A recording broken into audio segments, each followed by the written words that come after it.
There you go. That is Jared Carabas of the of Underdog Sports. Underdog Fantasy Sports. Underdog Fantasy Sports, but I was going to say of the Baseball Hour because he was here last night. This is the Baseball Hour, and that was what Jared said on the program a night ago. So this is where we're going to start tonight. 617-779-0985 is your number on the Baseball Hour.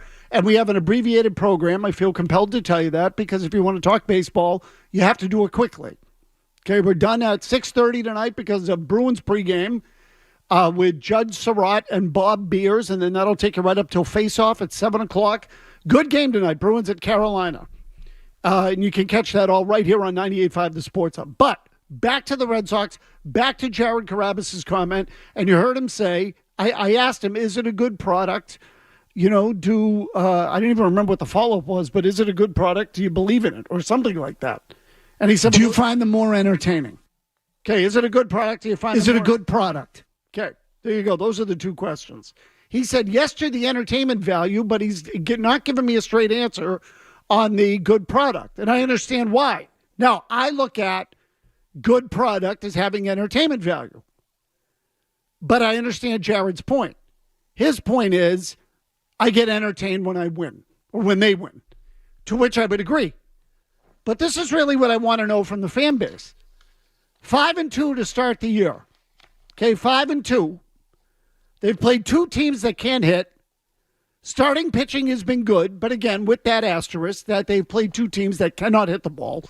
Oakland is the worst lineup in the game, and Seattle last year was in the bottom half of the league in runs scored.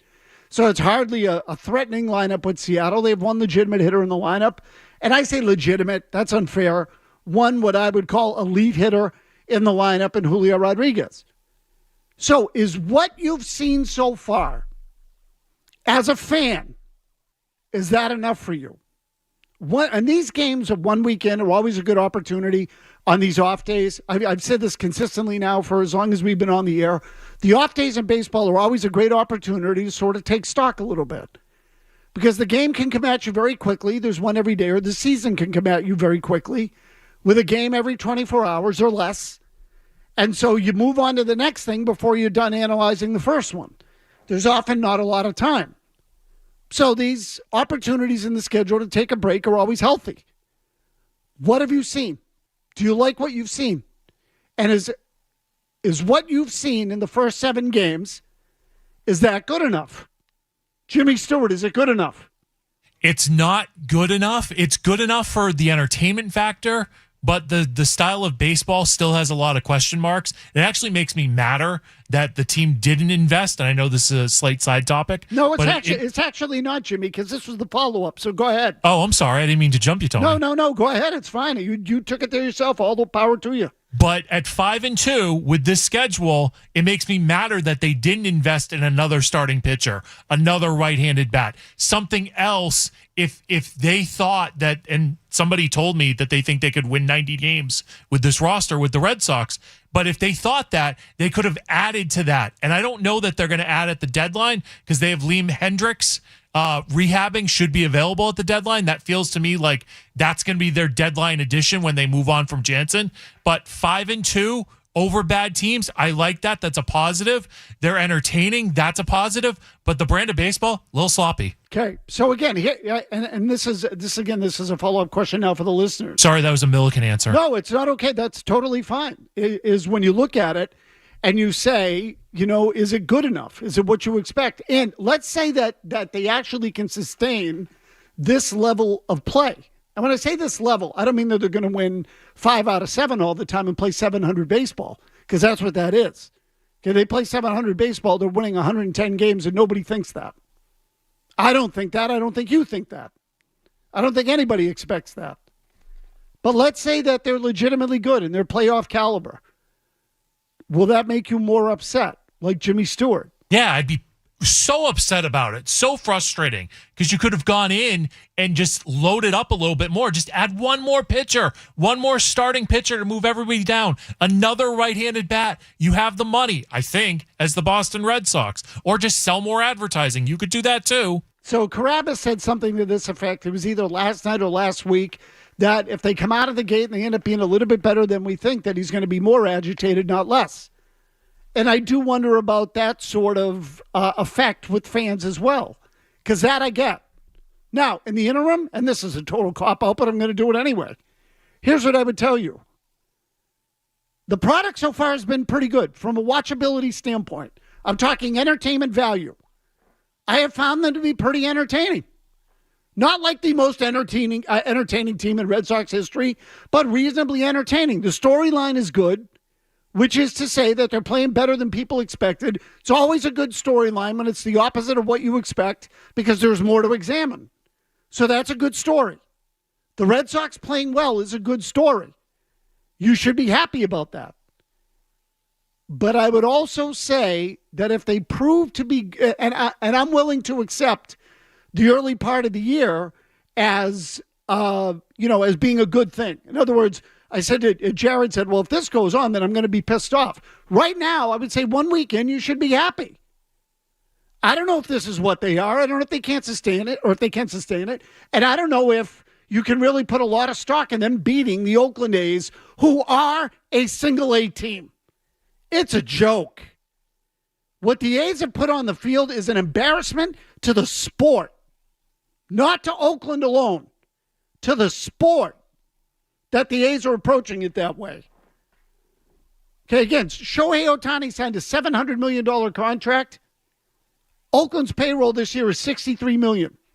700 over 10 years is 70 per. A lot of deferred money, so we all know it doesn't come out to that, but for the math purposes, you get the idea. Shohei Ohtani is making more than the Oakland A's. So take that for what it's worth. So, should you like it? Yes. And I'm even willing to say, if the Red Sox didn't spend the money now, and it turns out these kids can all pitch, and they're not kids anymore, but these guys, Houck, Whitlock, Bayo, that they all can pitch, and that the new philosophy with off-speed stuff works, and then they want to add bodies at the deadline and increase the payroll at the deadline? Okay, I was wrong. We were all wrong. We're nowhere near that yet. But so far, so good. I also don't think they played as well in Oakland as the record would suggest. So we'll take your calls. Dean is in Shrewsbury. Again, we're done at 6:30 today, so please try to be succinct. Dean, go ahead. I'm worried about Bayo's command. He has 3 home runs in 10 innings, and they were all straight down the middle of the plate.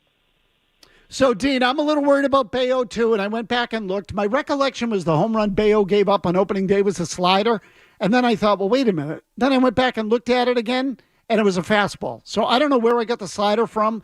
Euclid said slider on the broadcast. Okay, I went back and looked at it. I got it wrong. I got it wrong. And in all honesty, Jimmy, I don't blame Euclid because seeing it, I should know. And I don't know why I got it stuck in my head. I don't know if he threw a slider that was a bad pitch that almost got hit out earlier in the game, and then I got it stuck in my head that it was a home run, but whatever, I got it wrong. Blame Euclid. Okay, the 2 home runs yesterday were off speed. See, the home run in the first game doesn't bother me as much.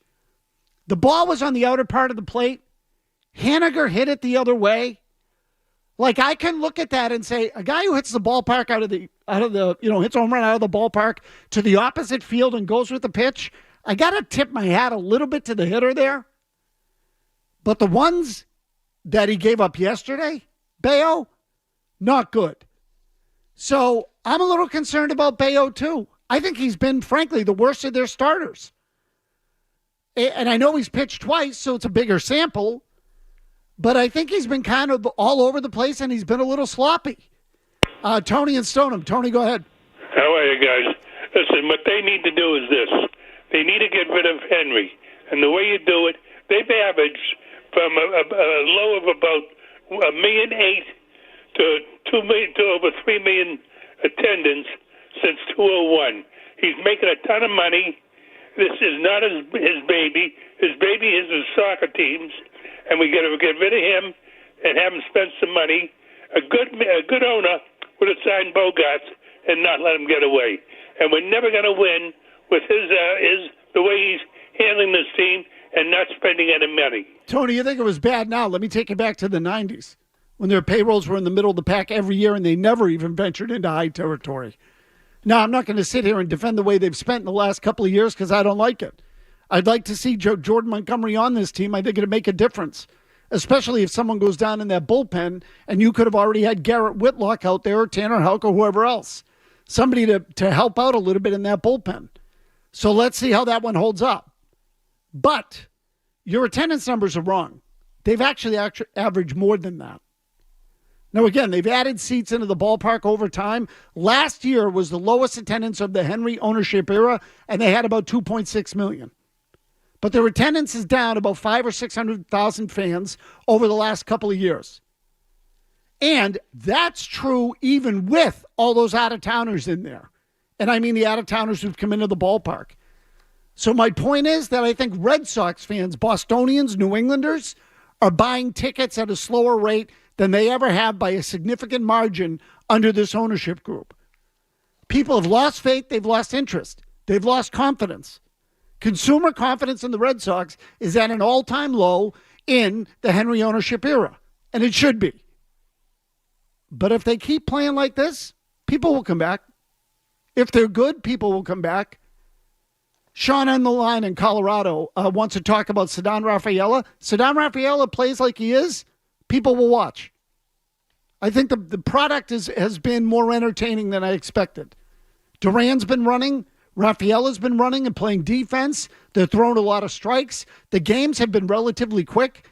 Jimmy, is Jared back there today? Do we have Jared? No, we don't. I was going to say, I'm going to try to compile the time of games during the break on the 7 games they've played. Because even one of the extra inning games, I think, went 2:45, the game in Seattle.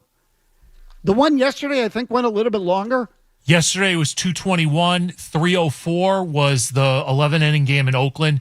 2:30, 2:32, 2:46, 2:24, 2:45. I mean, pretty good. Does it give you an average there of all those? No, and I'm not good enough at math to be able to do it on the phone. All right, well, I'll tell you what. I'll do it during the break. Thank you. How about that? So there you go. We'll continue with your calls. More from Carabas on the Baseball Hour. We do that all next, and we wrap up at 6:30.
to last year and there's no difference, then you're kind of just like, well, it's a fluke. It's the teams that they're playing, whatever. But when you look under the hood, there's a difference. Since, what is it, 2008, they've thrown the lowest number of four-seam fastballs of any team in the game. So, like, the fact that it's not so much that I'm buying into them dominating the Mariners, who I think they were 22nd in hitting in the league last year, and this Oakland A's team is not even a real baseball team. They shouldn't. It's a bunch of single A players. It really is kind of embarrassing. Not kind of, it is. It is. So you can't gauge too much off of the competition so far, but what you can do is look and see, do they have a philosophy? Is there a direction that they're going in that's different from where they were last year? And the answer is absolutely yes.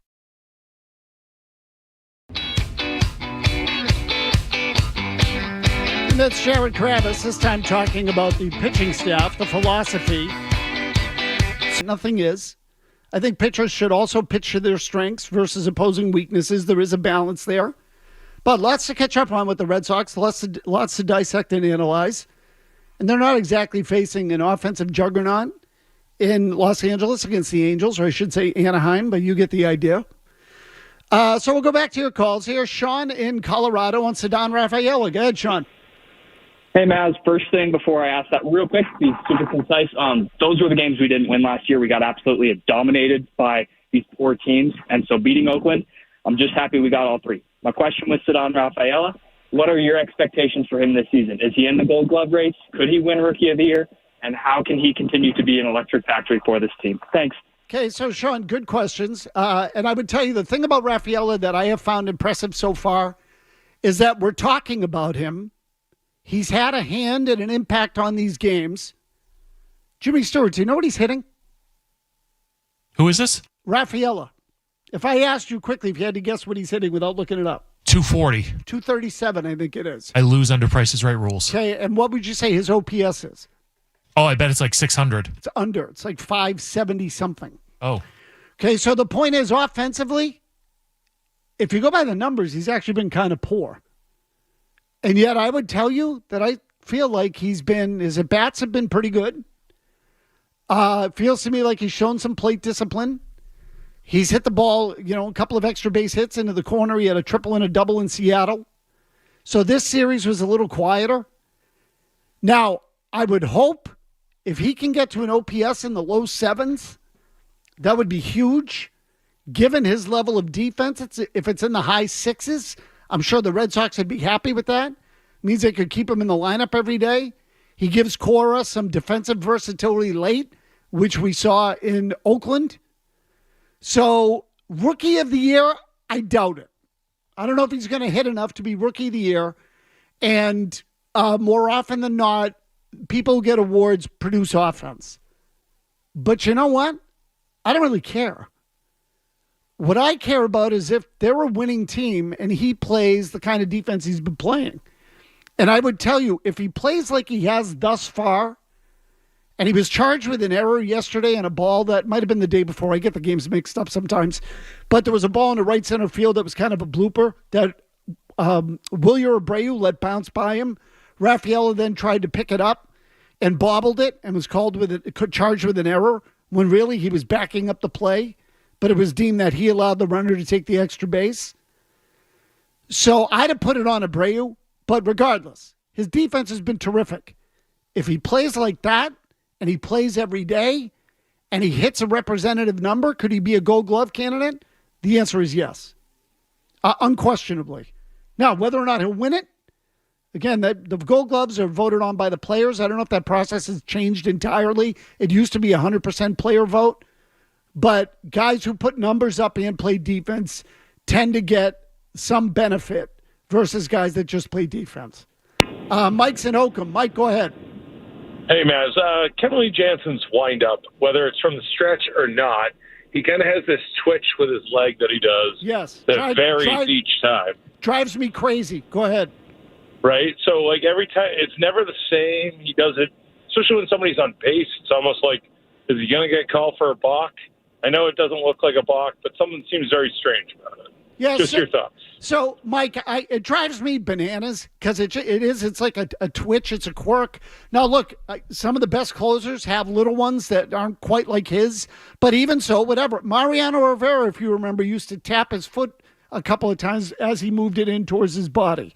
He would start in a stretch and then tap his foot once and then put it down. So some guys have like a timing thing. And in the case of Jansen, it feels more like a twitch or a quirk, as you said. At the end of the day, I still think he takes way too long to deliver the ball. And this is something that came up the other night. Jimmy Stewart raised this, and I think it's a good question. The other night, when the Red Sox were tied on the road, Cora brought Jansen into the game. Now, on the road, you would typically hold your closer out for a save situation. Cora did not with Jansen. So is that because they got him up in the bullpen, got him hot? You know, he's got a back issue on top of it, and they didn't want him to sit down and then, run the risk of his back stiffening up? Or is it because they had the ghost runner on second base? Cora didn't want to put Jansen in the game and either have someone steal third or put Jansen in a position where you had to field a bunt. So again, I would like this question asked of Cora. One of these days, I'm actually going to go on or over to Fenway and ask questions. I'm starting to reach that point and see if Cora will answer them. But Jansen, frankly, I think is an embarrassment in terms of the shape he's in. And I don't think he's going to last the season, if you want my honest opinion. Quickly, Jay in Providence. Jay, go ahead. Yeah, do you think Pete Alonso is the type of player that could bring excitement back? And do you think there's a chance the Red Sox could trade for him? So, Jay, I don't know Pete Alonso's contract status. Alonso plays first base, right? I believe he's a free agent at the end of this season. Yes, he is a first baseman. Okay, well, you got Tristan Casas over there, so what are you going to do, sit Casas? You could use him at DH and get rid of Yoshida. Okay, you could. I think you're going to have a hard time moving Yoshida at $18 million a year, but I understand your point, Jimmy. And would Alonso be interesting? Sure. Are the Red Sox going to trade for a guy who could be a free agent at the end of the year and then let him hit the market and, he's going to get some sort of gargantuan sum from someone who'll play him at first base? I doubt it. No, I rule out nothing. Anything's possible. But I doubt that he's what they're looking for. I like the idea of a right-handed bat, though, in the middle of the lineup. I'll tell you that. Anyway, short show tonight, as I said. Bruins play the Carolina Panthers at 7 p.m. right here on 98.5 The Sports Hub. Pregame is next. Judd Surratt and Bob Beers from Carolina. Good matchup for the Bruins. They play Carolina twice, I think, in the next